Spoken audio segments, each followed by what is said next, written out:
Bonjour à toutes et à tous. J'espère que vous vous portez bien, que vous êtes tous en bonne santé. Alors, pour ceux qui ne le sont pas, je vous souhaite un prompt rétablissement. Et pour les familles endeuillées, beaucoup de courage. Alors, ce direct, je ne l'ai pas prévu. C'est un direct instantané. Il est dû suite à un rappel de publication que j'ai fait sur Facebook le 6 janvier 2016.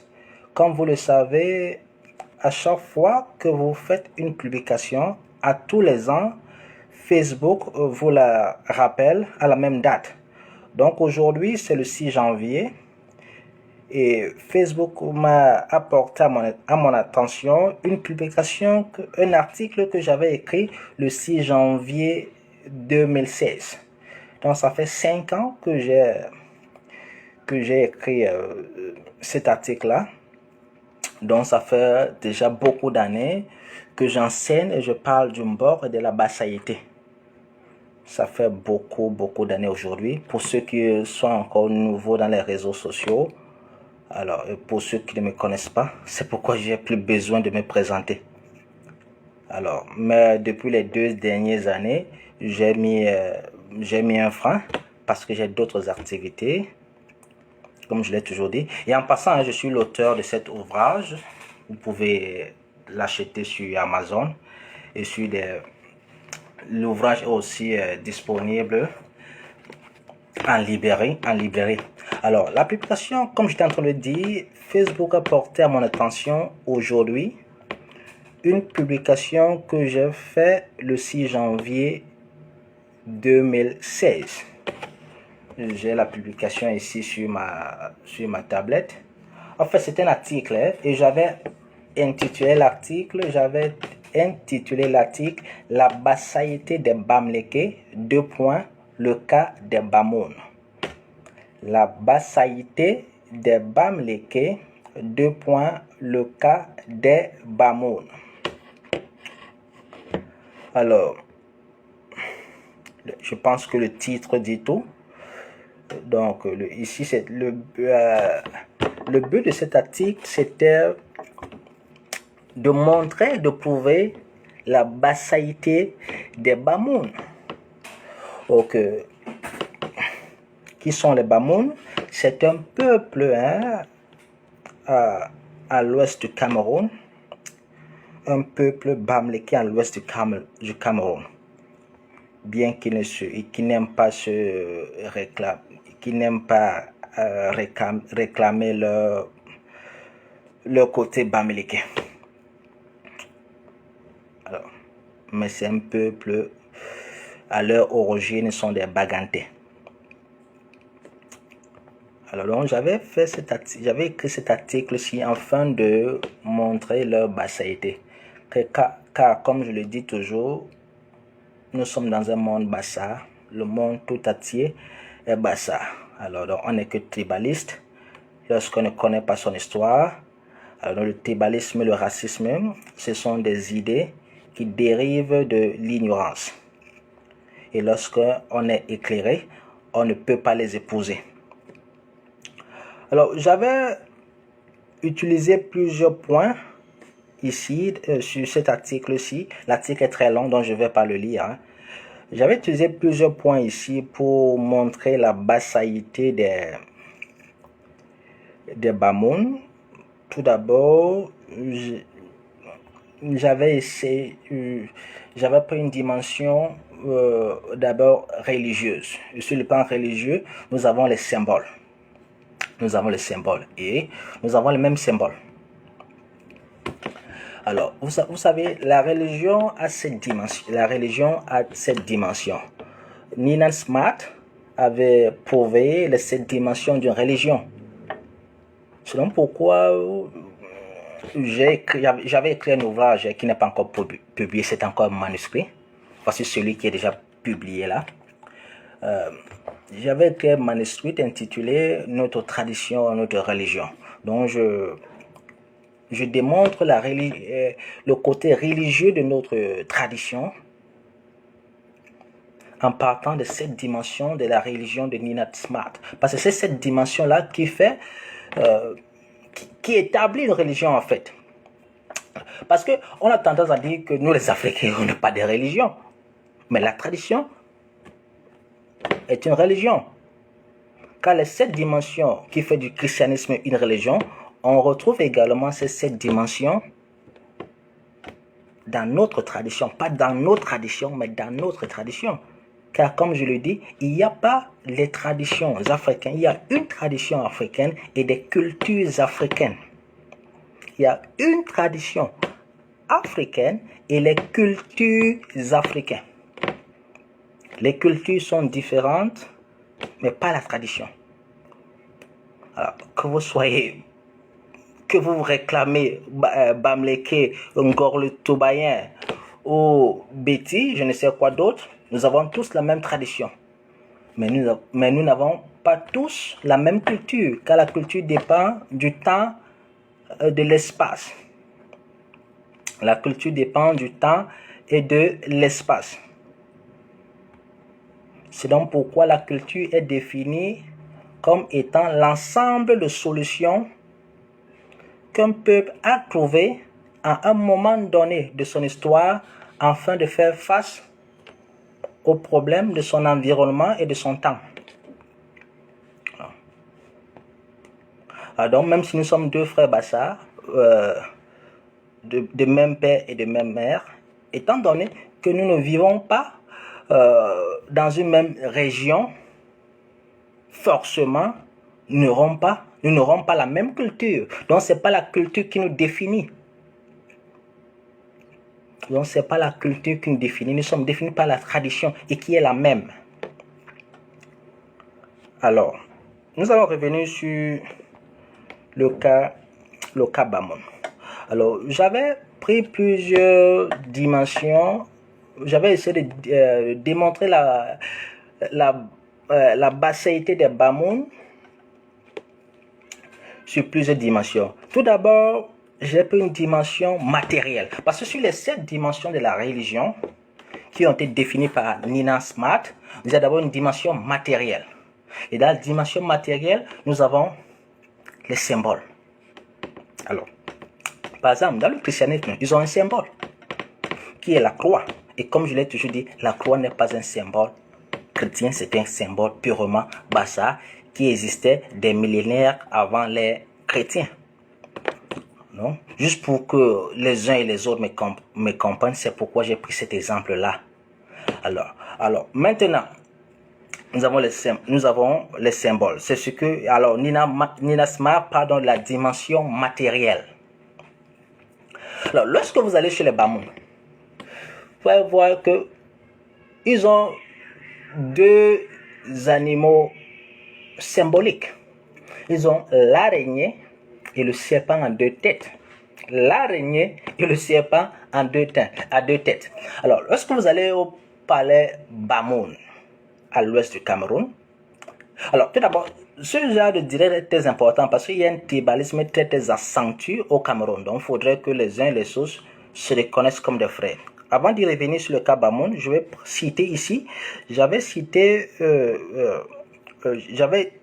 Marcel Toa sur cet article que j'avais écrit dans son livre intitulé L'idée d'une philosophie négro-africaine. Dans son livre intitulé L'idée d'une philosophie négro-africaine, Marcel Toa dit, je cite, les oppositions entre les classes et les peuples reposent sur des oppositions d'intérêts et d'aspirations et font que la réalité n'est pas considérée dans la même perspective ni dans le même éclairage.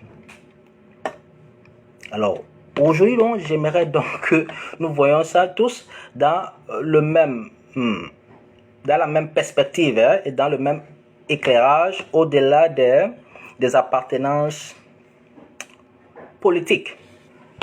Alors, j'étais en train de dire que les Bamoun ont 2 animaux symboliques. Vous avez l'araignée et le serpent à 2 têtes. C'est donc pourquoi, lorsque vous allez chez les Bamoun, Le palais Bamoun.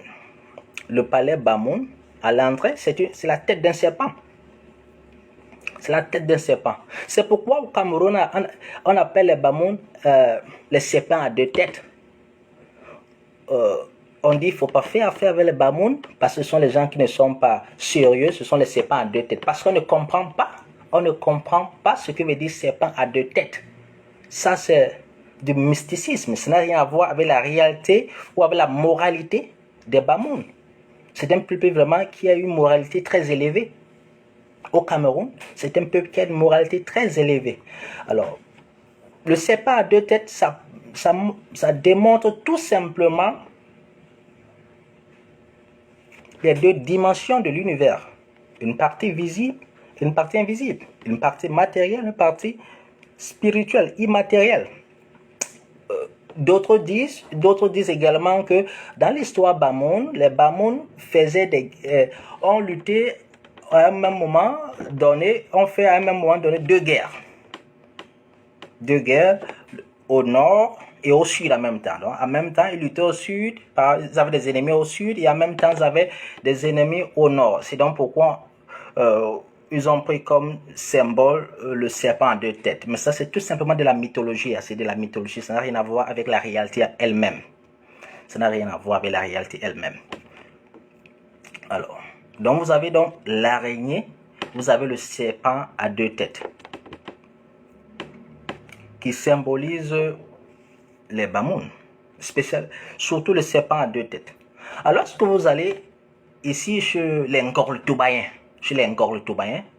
où je suis originaire, à la grotte sacrée, ceux qui se font généralement appeler Bassa, ceux qui ont retenu le nom ancestral. Vous allez voir qu'ils ont l'araignée l'araignée est un animal très très symbolique, car c'est ça qui a sauvé les ancêtres Ngor-le-Toubayen lorsqu'ils étaient poursuivis par des ennemis. C'est donc pourquoi les Ngor-le-Toubayen ne tuent pas l'araignée. Vous voyez également que le serpent est un élément est un animal très symbolique. Très symbolique. C'est donc pourquoi le patriarche chez les Ngor-le-Toubayen, ils appellent le patriarche Mbombok. Mbombok. Que veut dire Mbombok? Parce que beaucoup de gens ne savent pas ce que veut dire Mbombok. Mbombok, c'est la contraction de deux vocables, Mbom et Mbok. Mbombok, c'est la contraction de deux vocables, Mbom et Mbok. Mbom qui veut dire le bois, le serpent. Et Mbok qui veut dire la tradition. Mbok qui veut dire également l'univers. Donc Mbombok, c'est donc le serpent de l'univers. Le serpent de l'univers. D'autres ont tendance à dire que c'est Mbom veut dire gros. Non, c'est pas, parce que c'est pas gros. Si c'était gros, on aurait dû dire Mbom Mbok. Mais on ne dit pas Mbom Mbok, on dit Mbom Mbok. Et d'autres s'amusent à dire que non, c'est pas Mbom Mbok, mais c'est Mbok Mbok, ce qui est très faux. C'est Mbom Mbok. C'est-à-dire le serpent de l'univers. Le serpent de l'univers. Vous voyez donc que chez les Ngor-le-Toubayen, déjà, le patriarche, c'est le serpent de l'univers. Et vous voyez chez les Bamoun, ils ont le serpent à deux têtes. Il faut bien comprendre le serpent à deux têtes. Le serpent à deux têtes, c'est la dichotomie de l'univers. Il y a un serpent à deux têtes. La réalité même de l'univers. Vous avez le jour et la nuit. Vous avez ce qu'on peut dire le bien et le mal, le yin et le yang, l'homme et la femme.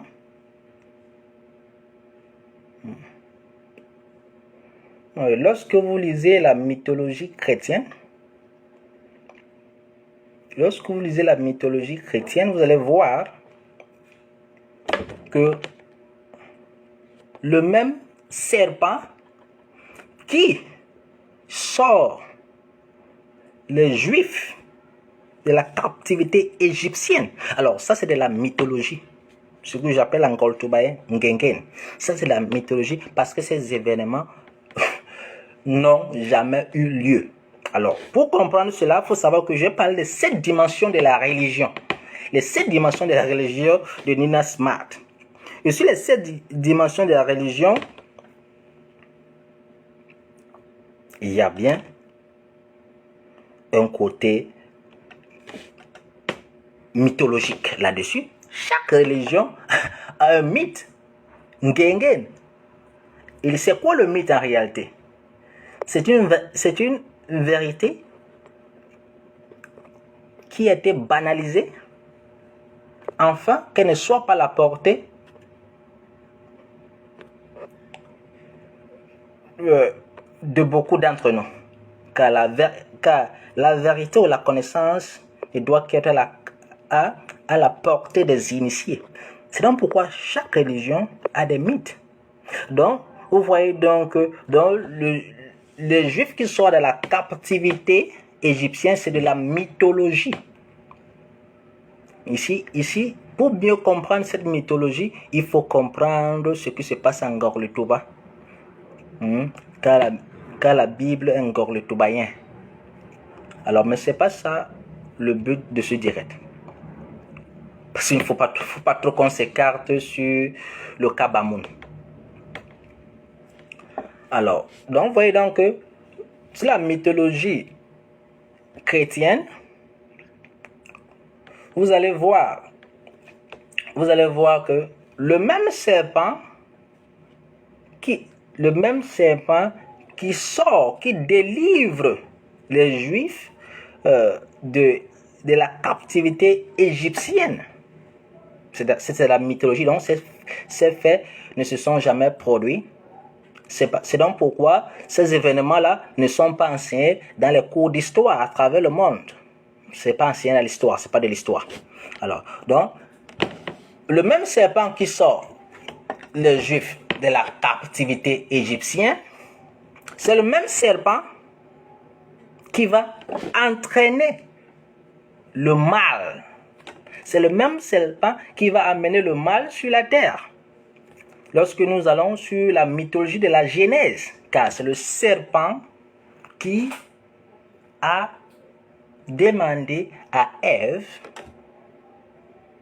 de manger aux fruits défendus. C'est bien de la mythologie parce que le serpent ne parle pas. Alors, donc, si vous prenez la mythologie comme de la réalité, c'est donc pourquoi nous voyons le serpent à 2 têtes. C'est la dichotomie. Le yin et le yang. Le même serpent qui sort les Juifs de la captivité égyptienne, c'est le même serpent qui s'oppose à leur sortie. Et le pharaon, lui aussi, avait ses serpents. Et chez les Ngorletoubayen, nous avons dans le Mbambok. Le Mbambok, c'est-à-dire le serpent de l'univers. Donc le patriarche, c'est le serpent de l'univers. Le Mbambok, c'est le serpent de l'univers. Et la canne du Mbambok représente le monde invisible, ce serpent-là. Donc, vous voyez donc que les Bamoun et nous sommes tous des Bassas. Parce que nous avons déjà, sur le plan matériel qui constitue la religion, nous avons déjà les mêmes symboles. Nous avons les mêmes symboles. C'est donc pourquoi, lorsque les ancêtres, je vais un peu divulguer quelque chose ici. C'est donc pourquoi l'une des protections que nous recevons dans le Mbok, c'est fait aussi à partir du serpent. Ok. Donc nous avons déjà vu l'araignée, nous avons vu que les Bamoun, comme les Ngorletoubayen, ils ont les animaux, sur le plan symbolique, ils ont 2 types d'animaux, l'araignée et le serpent, que nous retrouvons des 2 côtés. Vous voyez donc la bassaïté des Bamoun. Vous voyez donc la bassaïté des Bamoun. Voilà. Et comme je l'ai dit, il n'y a pas de traditions africaines. Il y a une tradition africaine et des cultures africaines. Je l'ai déjà expliqué à l'entame de ce direct. Donc, je ne vais plus revenir là-dessus. Et alors, sur l'article que j'avais écrit le 6 janvier 2016, j'avais aussi utilisé j'avais aussi parlé j'avais aussi essayé de montrer la dimension linguistique des deux langues. Parce qu'il y a tellement de similitudes entre les mots, entre les vocables. Alors, je vais citer quelques-unes ici. Par exemple, lorsque le Bamoun veut dire je vais boire, je bois, la boire de l'eau, je bois, il va dire mano, et le Ngolo-Tobayen va dire menyo.